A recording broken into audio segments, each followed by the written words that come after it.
ಕರ್ನಾಟಕದಿಂದ ಬಹುಸಂಖ್ಯೆಯಲ್ಲಿ ಭಕ್ತರು ತಿರುಪತಿಗೆ ತೆರಳುತ್ತಾರೆ. ಕೆಲವೊಮ್ಮೆ ಸರಿಯಾದ ರೂಮ್ ವ್ಯವಸ್ಥೆ ಇಲ್ಲದೆ ಪರದಾಡೋದು ಕೂಡ ಇದೆ. ಹೀಗಾಗಿ ರಾಜ್ಯದ ಭಕ್ತರಿಗೆ ಅನುಕೂಲ ಆಗಲಿ ಅಂತ ಮುಜರಾಯಿ ಇಲಾಖೆ ವತಿಯಿಂದ ಕರ್ನಾಟಕ ಭವನದ ರೂಮ್ಗಳನ್ನು KSTDCಗೆ ಹಸ್ತಾಂತರಿಸಲಾಗ್ತಾ ಇದೆ. ಇದು ಬಹಳ ಒಳ್ಳೆಯ ಸುದ್ದಿ. ನಿಮಗೊಂದು ತಿರುಪತಿಗೆ ಯಾರ್ಯಾರು ಹೋಗ್ತಿರೋ ಅವರೆಲ್ಲರಿಗೂ ಕೂಡ ಒಂದು ಒಳ್ಳೆಯ ಸುದ್ದಿ ಇದು. ಯಾಕಂದರೆ ಉಳ್ಕೊಳ್ಳೋದಕ್ಕೆ ನಿಮಗೆ ಅಲ್ಲಿ ರೂಮ್ ಬಾಡಿಗೆ ಕೂಡ ಜಾಸ್ತಿ ಇರುತ್ತೆ ಕೆಲವು ಕಡೆ, ಅಂದರೆ ಪ್ರೈವೇಟ್ಗೆ ಹೋದಾಗ. ಹಾಗಾಗಿ ಖರ್ಚು ಕೂಡ ಜಾಸ್ತಿ ಆಗುತ್ತೆ. ತುಂಬ ಜನ ಹೋದಂಥ ಸಂದರ್ಭದಲ್ಲಿ ರೂಮ್ ಕೂಡ ಸಿಗೋದಿಲ್ಲ. ಹಾಗಾಗಿ ಇದು KSTDCಗೆ ವಹಿಸಿರೋದ್ರಿಂದ ಬಹಳ ನಿಮಗೆ ಅಗ್ಗದ ದರದಲ್ಲಿ ಸಿಗ್ತಾ ಇದೆ. ತಿರುಮಲದ ರಿಂಗ್ ರೋಡ್ನ TTD ಮ್ಯೂಸಿಯಂ ಎದುರು ಮುಖ್ಯ ದೇವಾಲಯದ ಹಿಂಭಾಗದಲ್ಲೇ ಕರ್ನಾಟಕ ಸರ್ಕಾರದ ಅಧಿಕೃತ ಹಾಗೂ ಸುಸಜ್ಜಿತವಾದಂತಹ ಕರ್ನಾಟಕ ಭವನ ಇದೆ. ಇಲ್ಲಿ 350 ಕೊಠಡಿಗಳಿವೆ. AC ಮತ್ತು ನಾನ್ AC ರೂಮ್ಗಳು ಕೂಡ ಇದೆ. ಇದೀಗ ಈ ಕೊಠಡಿಗಳನ್ನು ಮುಜರಾಯಿ ಇಲಾಖೆ KSTDCಗೆ ಹಸ್ತಾಂತರ ಮಾಡಿದೆ ಅಂತ ಕೂಡ ಈಗ ತಿಳಿದು ಬರ್ತಾ ಇದೆ. ಕರ್ನಾಟಕದಿಂದ ಹಾಗೂ KSTDC ಪ್ಯಾಕೇಜ್ ಮೂಲಕ ತಿರುಪತಿಗೆ ಹೋಗೋ ಭಕ್ತರಿಗೆ ಇದರಿಂದ ಹೆಚ್ಚು ಅನುಕೂಲವಾಗ್ತಾ ಇದೆ. ಇತ್ತೀಚೆಗೆ ಹೊಸದಾಗಿ ನಿರ್ಮಾಣಗೊಂಡಂಥ ಕರ್ನಾಟಕ ಭವನದ ರೂಮ್ಗಳಿಗೆ ಹೆಚ್ಚು ಡಿಮ್ಯಾಂಡ್ ಕೂಡ ಬರ್ತಾ ಇದೆ. ನೋಡಿ, ಕರ್ನಾಟಕ ಭವನದಲ್ಲಿ ರೂಮ್ಗಳ ದರ ಯಾವ ರೀತಿ ಇರುತ್ತೆ ಅಂತ ನಾವು ನೋಡ್ತಾ ಹೋಗೋದಾದರೆ, ತಿರುಮಲದ ಅಂದರೆ ನೋಡಿ, ತಿರುಮಲ ಅಂತಂದರೆ ತಿರುಮಲದ ದೇಗುಲದ ಹಿಂಭಾಗದಲ್ಲೇ ಇರುವಂತಹ ಕರ್ನಾಟಕ ಭವನದಲ್ಲಿ ನಾನ್ AC ರೂಮ್ಗಳ ದರ ನಿಮಗೆ 1500 ರೂಪಾಯಿಗಳಿರುತ್ತೆ. AC ರೂಮ್ ಆದರೆ 2800ರಿಂದ 3800 ರೂಪಾಯಿ. ಅಂದರೆ ಬೆಡ್ ಮೇಲೆ ಡಿಪೆಂಡ್ ಆಗಿರುತ್ತೆ. 3 ಬೆಡ್ಡು 2 ಬೆಡ್ಡು ಹೀಗೆ ಬೆಡ್ ಮೇಲೆ ಡಿಪೆಂಡ್ ಆಗಿರುತ್ತೆ. 2800ರಿಂದ 3800 ಅಂದರೆ AC ರೂಮ್ಗಳಿಗೆ. ನಾನ್ ACಗಾದರೆ 1500 ರೂಪಾಯಿಗೆ ಸಿಗುತ್ತೆ ಇಲ್ಲಿ. ಅದನ್ನು ಕೂಡ ನೀವು ಆನ್ಲೈನಲ್ಲೇ ಬುಕ್ಕಿಂಗ್ ಮಾಡ್ಕೋಬಹುದು. ಕರ್ನಾಟಕ ಭವನದ ರೂಮ್ಗಳನ್ನು ಆನ್ಲೈನಲ್ಲೇ ಬುಕ್ಕಿಂಗ್ ಮಾಡ್ಕೋಬಹುದು. ನಿಮಗೆ ಸೀಸನಲ್ಲಿ ಹೋದರೆ ಪ್ರೈವೇಟಲ್ಲಿ ಇನ್ನೂ ಕೂಡ ಜಾಸ್ತಿ ಇರುತ್ತೆ ರೇಟು.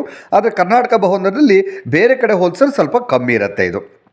ಕರ್ನಾಟಕ ಭವನದ ವಸತಿ ಕೊಠಡಿಗಳಲ್ಲಿ ಪಾರ್ಕಿಂಗ್ ಸೌಲಭ್ಯ ಕೂಡ ಇರುತ್ತೆ. ನಿಮಗೆ ಅಲ್ಲಿ ಎಲ್ಲೋ ಗಾಡಿ ನಿಲ್ಲಿಸಿ ಹೋಗಬೇಕು ಅಂತಿಲ್ಲ, ಪಾರ್ಕಿಂಗ್ ಇರುತ್ತೆ. ಮತ್ತು ಬಿಸಿನೀರು ವ್ಯವಸ್ಥೆ ಇರುತ್ತೆ.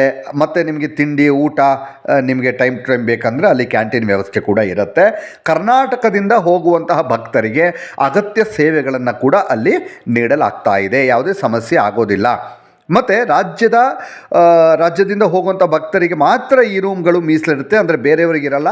ಕರ್ನಾಟಕದಿಂದ ಹೋಗೋರಿಗೆ ಮಾತ್ರ ಕರ್ನಾಟಕ ಭವನದಲ್ಲಿ ರೂಮ್ಗಳನ್ನು ಕೊಡಲಾಗತ್ತೆ. ಹಾಗಾಗಿ ಇಲ್ಲಿ ಆರಾಮಾಗಿ ವೆಂಕಟೇಶ್ವರನ ದರ್ಶನವನ್ನು ನೀವು ಮಾಡಬಹುದು ಇಲ್ಲೇ ಉಳ್ಕೊಂಡು.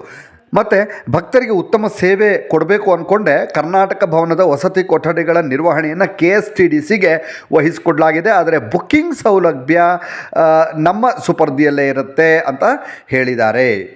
ಮತ್ತು ಎರಡೂ ಸಂಸ್ಥೆಗಳು 50%ರಂತೆ ನಿರ್ವಹಣೆ ಅಂದರೆ 50-50 ಮತ್ತು ಲಾಭಾಂಶವನ್ನು ಪಡಿತವೆ ಅಂತ ಮುಜರಾಯಿ ಇಲಾಖೆ ಅಧಿಕಾರಿಗಳು ಸ್ಪಷ್ಟನೆಯನ್ನು ಕೊಟ್ಟಿದ್ದಾರೆ. ಅಂದರೆ ಮುಜರಾಯಿ ಇಲಾಖೆ ಮತ್ತು KSTDC ಈ ಎರಡೂ ಇಲಾಖೆಗೂ ಕೂಡ 50-50 ನಿರ್ವಹಣೆ ಇರುತ್ತೆ.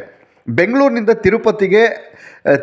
ತಿರುಮಲಕ್ಕೆ ತೆರಳುವಂತಹ ಭಕ್ತರಿಗೆ ಕರ್ನಾಟಕ ರಾಜ್ಯ ಪ್ರವಾಸೋದ್ಯಮ ಅಭಿವೃದ್ಧಿ ನಿಗಮ ಈ KSTDC ಏನಿದೆ ಭಕ್ತರಿಗಾಗಿ ವಿಶೇಷ ಪ್ಯಾಕೇಜ್ಗಳನ್ನು ಕೂಡ ಘೋಷಣೆ ಮಾಡ್ತಲೇ ಇರುತ್ತೆ. ಯಾವತ್ತೂ ಕೂಡ ಪ್ಯಾಕೇಜ್ ಟ್ರಿಪ್ ಇರುತ್ತೆ.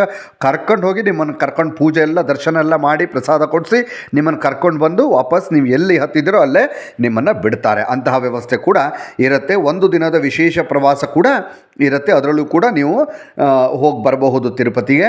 ಕರ್ನಾಟಕ ರಾಜ್ಯ ಪ್ರವಾಸೋದ್ಯಮ ಅಭಿವೃದ್ಧಿ ನಿಗಮದ ಒಂದು ದಿನದ ಬೆಂಗಳೂರು ತಿರುಮಲ ಮಂಗಾಪುರ ಯಾತ್ರಾ ಪ್ಯಾಕೇಜ್ ಕೊಡ್ತಾ ಇದೆ. ಬೆಂಗಳೂರಿನಿಂದ ನೇರವಾಗಿ ಹೊರಡುವಂಥ AC ಬಸ್ ಭಕ್ತರಿಗೆ ತಿರುಪತಿ ತಿಮ್ಮಪ್ಪನ ಸನ್ನಿಧಾನದ ಸರ್ವದರ್ಶನ ಮತ್ತು ಪದ್ಮಾವತಿ ದೇಗುಲ ದರ್ಶನವನ್ನು ಕೂಡ ಮಾಡಿಸ್ಕೊಂಡು ಕರ್ಕೊಂಡು ಬಂದು ಬಿಡ್ತಾರೆ.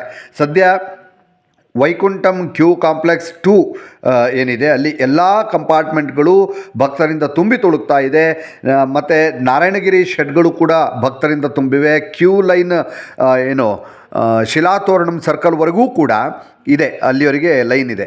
ಹೊರಗೆ ಹೆಚ್ಚುವರಿ ಲೈನ್ಗಳನ್ನು ಕೂಡ ಏರ್ಪಾಡು ಮಾಡಲಾಗಿದೆ. ಕ್ಯೂನಲ್ಲಿ ಗಂಟೆಗಟ್ಟಲೆ ಕಾಯುವಂಥ ಅವಶ್ಯಕತೆ ಇಲ್ಲ. ಒಂದೇ ದಿನದಲ್ಲಿ ದರ್ಶನ ಮುಗಿಸಿ ವಾಪಸ್ ಆಗೋದಕ್ಕೆ ಈ ಟೂರ್ ಪ್ಯಾಕೇಜನ್ನು ನೀವು ಬಳಸ್ಕೋಬಹುದು.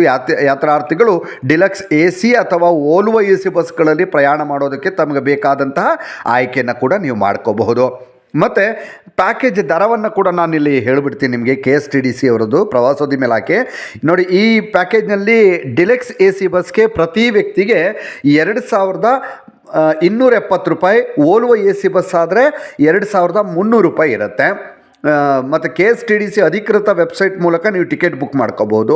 ಈ ಪ್ಯಾಕೇಜ್ನಲ್ಲಿ ತಿರುಪತಿ ದರ್ಶನ, ಟಿಕೆಟು, ಬ್ರೇಕ್ಫಾಸ್ಟು ಹಾಗೆ ಊಟದ ಜೊತೆಗೆ ಲಡ್ಡು ಪ್ರಸಾದ ಕೂಡ ಸೇರಿರುತ್ತೆ. ಒಂದು ದಿನದಲ್ಲಿ ಜಂಜಾಟ ಇಲ್ಲದೆ ವೆಂಕಟೇಶ್ವರ ದರ್ಶನವನ್ನು ನೀವು ಆರಾಮಾಗಿ ಮಾಡ್ಕೊಂಡು ಬರಬಹುದು. ಇನ್ನಷ್ಟು ವಿಡಿಯೋಗಳಿಗಾಗಿ ಮೀಡಿಯಾ 18 ಕರ್ನಾಟಕ ಚಾನಲನ್ನು ಸಬ್ಸ್ಕ್ರೈಬ್ ಮಾಡಿ ಹಾಗೂ ಹೊಸ ವಿಡಿಯೋಗಳ ಅಪ್ಡೇಟ್ಗಳಿಗಾಗಿ ಬೆಲ್ ಐಕನನ್ನು ಕ್ಲಿಕ್ ಮಾಡಿ. Thank you.